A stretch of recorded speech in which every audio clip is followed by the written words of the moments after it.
ప్రపంచ కార్మికులారా పదండి ముందుకు, పదండి తోసుకు, పదండి పోదాం పై పైకి అంటే, దానికి శ్రీశ్రీ గారు ఈ మాట అంటే దానికి వెంకయ్య నాయుడు గారు సెటైర్ ఏసేవాళ్ళు. అలా ఎళ్తున్నోళ్ళని ఆపి ఎక్కడి దాకా అంటే ముందు పదండి తర్వాత అన్నారు అని.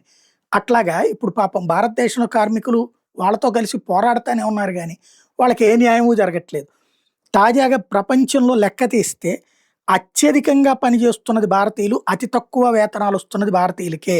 మన తర్వాత అతి తక్కువొస్తున్నది చైనా వాళ్ళకి.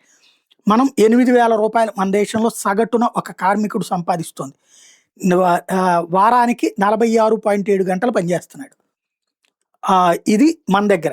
అదే వచ్చేటప్పటికి చైనా 48.5 గంటలు పని చేపించుకుంటుంది. అంటే మనకంటే ఎక్కువ గంటలే పని చేపించుకుంటోంది. రూ. 68,423 వారానికొస్తుంది.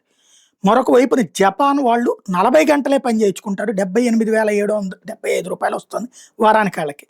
జర్మనీ వాళ్ళు 40 గంటలే పని చేయించుకుంటారు. రూ. 1,14,075 వస్తుంది. అమెరికాలో 34.2 గంటలు పని చేయించుకుంటారు. రూ. 1,40,130.